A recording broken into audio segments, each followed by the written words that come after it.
बिस्मिल्लाहिर्रहमानिर्रहीम अस्सलाम वालेकुम स्टूडेंट्स। थ्योरम 13.1 हम आज करेंगे। ठीक है, यूनिट का नेम है sides and angles of a triangle. ठीक है, हम इस थ्योरम्स में ट्रायंगल्स की साइड और एंगल के बारे में पढ़ेंगे। ठीक है, इससे पहले जितने एक्सरसाइज और जितने थ्योरम्स हैं आप प्ले लिस्ट से जाकर देख सकते हैं। थ्योरम की स्टेटमेंट को हम सबसे पहले समझ लेते हैं। If two side of are triangle हमने सबसे पहले एक ट्राइंगल ड्रॉ करना है, ए बी सी आप कुछ भी नेम दे सकते हैं। ठीक है, अब कह रहे हैं कि उस एक ट्राइंगल की टू साइड्स हैं आर अनइक्वल इन लेंथ, उन दो साइड्स की लेंथ आपस में इक्वल नहीं है। ठीक है, जिस तरह हम अगर बोल देते हैं ए सी और बी सी है, कोई भी दो साइड लेने, आप ए बी और ए सी कोई भी टू साइड्स ले सकते हो। ठीक है, अच्छा, if two sides of are triangle, एक ट्रायंगल हमने लिया, उसकी दो साइड्स के आपस में इक्वल, उनकी लेंथ इक्वल नहीं है। जैसे ए सी और बी सी आपस में इक्वल नहीं है।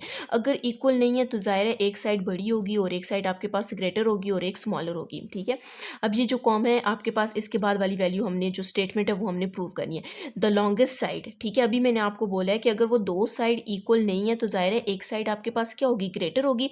आपको कह रहे हैं जो लॉन्गेस्ट साइड है, उन दोनों में से जो लॉन्गेस्ट साइड है has an angle of greater measure opposite, उसके सामने वाला, उसके जो ऑपोजिट है, ये जो आपके पास फॉर एग्जांपल अगर हम कह देते हैं कि बी सी ग्रेटर है तो इसके सामने वाला एंगल भी ग्रेटर होगा, ये हमने प्रूफ करना है। ठीक है, और अगर ए सी आपके पास ग्रेटर है तो इसके सामने वाला एंगल भी आपके पास क्या होगा, ग्रेटर होगा, ये आपने प्रूफ करना है। ठीक है, जर्नल अगर आप जिस तरह ज्योमेट्री आप उसमें डायग्राम्स ड्रॉ करते हो तो आप वो चेक भी कर सकते हो कि जिसके एक ऐसा ट्रायंगल हो जिसकी एक साइड ग्रेटर हो और एक कम हो। ठीक है, जो ग्रेटर साइड होगी उसके सामने वाला हमेशा एंगल आपके पास क्या होता है, ग्रेटर होता है, और स्मॉलर साइड के सामने हमेशा आपके पास स्मॉलर एंगल होता है। ठीक है, हमने क्या किया है, एक ट्रायंगल ले लिया, उसकी दो साइड्स आपस में अनइक्वल है और हमने प्रूफ करना है कि जो लॉन्गेस्ट साइड है उसके सामने वाला एंगल ग्रेटर है as compare to shortest side के। ठीक है, गिवन आपके पास क्या आ जाएगा, ट्रायंगल ए बी सी आपके पास गिवन है, विद साइड भी उन्होंने बोला हुआ है कि एक साइड आपस में इक्वल नहीं है तो जाहिर है ग्रेटर होगी और कम होगी,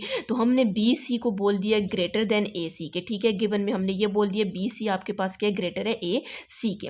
अब हमने प्रूफ क्या करना है कि जाहिर है अगर ये ग्रेटर है तो उसके सामने वाला ये एंगल ग्रेटर होगा, तो इसका मतलब है हमने एंगल ए को प्रूव करना है, मतलब सी ए बी जो मिड पे वैल्यू होती है उसके ऊपर एंगल बन रहा होता है, ये आपके पास ग्रेटर है एंगल बी से। ठीक है, ये एंगल बी से, जाहिर है ये आपने गिवन में बोला है ये आपके पास ग्रेटर साइड है और आपने ये वाली फिर स्मॉलर हो जाएगी, तो इसके सामने वाला एंगल ग्रेटर है और इसके सामने वाला एंगल क्या है, स्मॉलर। तो मतलब हमने प्रूव करना है कि ए के ऊपर एंगल ग्रेटर है और बी के ऊपर लेस है। अब हम कंस्ट्रक्शन पे आ जाते हैं। कंस्ट्रक्शन में आपने क्या किया, टेक अ पॉइंट डी, हमने सी और बी के ऊपर, सी बी के ऊपर एक पॉइंट डी लिया और उस डी को ज्वाइन कर दिया, ए पे ज्वाइन कर दिया, और साथ में ये भी कह दिया कि ये जो ए सी है वो कॉन्ग्रेंट किसके, सी डी के। मतलब हमने एक ऐसी जगह पे पॉइंट लेना है जो ए सी और सी डी को आपस में क्या कर दे, कॉन्ग्रेंट कर दे। ये हमने कंस्ट्रक्शन में लिया, इस वजह से इसको डॉटेड लाइन से शो करना है। और ये जो ऊपर वाला एंगल है, ऊपर वाला जो ट्राइंगल है, इसमें हमने एंगल 1 कह दिया और इसमें एंगल 2 कह दिया। ठीक है, अब हम इसका प्रूफ स्टार्ट करते हैं।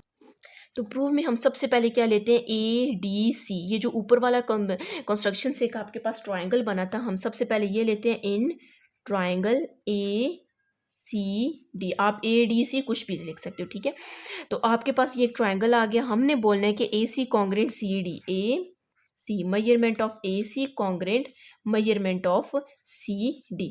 ये क्यों कॉन्ग्रेंट है, क्योंकि कंस्ट्रक्शन में हमने बोला था कि सी डी और सी ए आपस में क्या कॉन्ग्रेंट है, तो इसका रीज़न आपके पास क्या आ जाएगा, कंस्ट्रक्शन।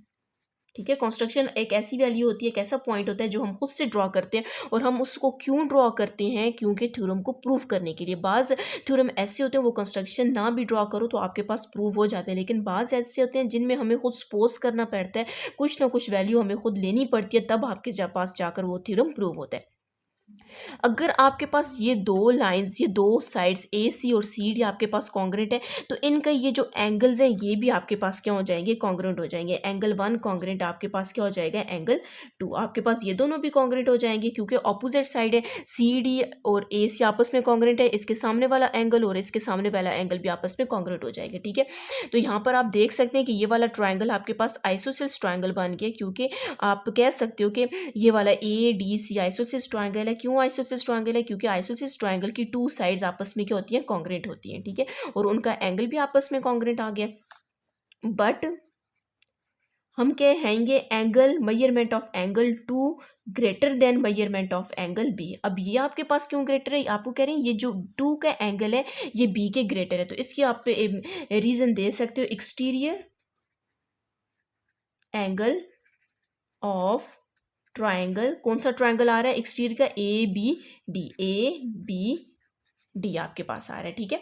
किस तरह आपको पता चलेगा कि angle two congruent angle B के, जब भी अब हमने कौन सा ट्राइंगल लिया ए बी डी, तो आपके पास ये वाला ट्राइंगल लिया है इसका, तो हमेशा आपके पास क्या होता है कि ये जो ये वाला आपने अंदर वाला ये वाला ट्राइंगल लिया, इसके बाहर का एंगल हमेशा आपके पास क्या होता है, ग्रेटर होता है। अब ये देखिए एक्सटीरियर एंगल आपके एक्सटीरियर ट्राइंगल आपके पास ये वाला, ठीक है, ए डी बी, तो ये वाला हमेशा लेस होगा, तो उसके बाहर वाला जो एंगल उसी के ही बाहर वाला अगर एंगल देखेंगे तो वो हमेशा आपके पास क्या होगा, ग्रेटर होगा। तो आई थिंक ये हम किसी थ्योरम में प्रूव भी कर चुकी हैं।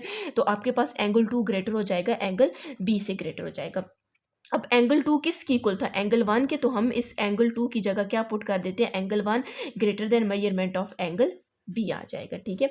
इसी तरह आपके पास आ जाएगा कि मेजरमेंट ऑफ एंगल सी, ये देखिए सी ए बी, हम पूरा ले लेते हैं सी ए बी, ये ग्रेटर किसके हो जाएगा, मेजरमेंट ऑफ एंगल वन की। क्यों ग्रेटर होगा, ये देखिए सी ए बी, इसमें पूरा आपके पास ये जो फर्स्ट वाली मैं ले रही हूँ ना सी ए बी, इसमें पूरा ए एंगल आ रहा है, और एंगल वन आपके पास सिर्फ थोड़ा सा आ रहा है, ठीक है, कंस्ट्रक्शन में हाफ आ रहा है, तो इसका मतलब है कि ए के ऊपर एंगल वन से क्या हो जाएगा, ग्रेटर हो जाएगा, ठीक है। साथ में इसकी रीज़न भी आप दे सकते हैं कि measurement of angle C A B किसकी इक्वल है, मेजरमेंट ऑफ एंगल वन के, एक एंगल वन आ जाते हैं इसमें, और दूसरा D A B plus measurement of angle D A B. अब ये डी ए बी क्यों है, देखें एक आपके पास ये एंगल वन है और दूसरा ये वाला एंगल है, तो ज़ाहिर हम एंगल ए तो नहीं लिख सकते, एंगल ए तो पूरा बन जाएगा, हम इसको अलग कैसे करेंगे, डी ए बी के साथ इसको अलग कर देंगे, measurement of angle D A B आ जाएगा।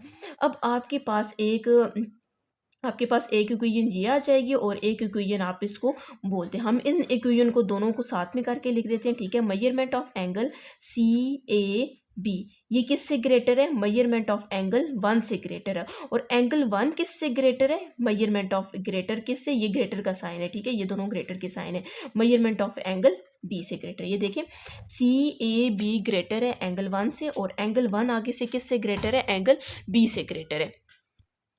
तो अब आप लिख सकते हो कि ये देखिए ये इससे ग्रेटर है, ये इससे ग्रेटर है, तो हम लिख सकते हैं measurement of angle C A B greater किससे है, मेजरमेंट ऑफ एंगल बी से ग्रेटर है। तो मतलब अगर ये इससे ग्रेटर है, ये इससे ग्रेटर है, तो ज़ाहिर है आपके पास ये वाली वैल्यू इस लास्ट वाली वैल्यू से भी ग्रेटर होगी। तो हमने ये चीज़ प्रूव करनी थी कि जो ए के ऊपर एंगल बन रहा है, ए के ऊपर एंगल बन रहा है वो ग्रेटर है और एंगल बी आपके पास लेस है, ठीक है। इसकी एक और आप रीज़न देख लें, ये स्टेटमेंट जो मैंने लिखी है, अगर आप इसको यूँ करें, मैं बोलती हूँ कि आपके पास 8 ग्रेटर है 8 ग्रेटर है 9 से, और 9 ग्रेटर है 10 से, ठीक है, ये इसी तरह का लिखा हुआ है। अगर 8 9 से ग्रेटर है, 9 10 से ग्रेटर, तो क्या हम लिख सकते हैं कि 8 10 से भी ग्रेटर है, यस 8 आपके पास 10 से क्या हो जाएगा, ग्रेटर हो जाएगा। जी स्टूडेंट्स, अगर आपने मेरा चैनल सब्सक्राइब नहीं किया काइंडली सब्सक्राइब कर दें और साथ ही बेल आइकन पर क्लिक कर दें ताकि हर आने वाली न्यू वीडियो आप तक पहुँच सके।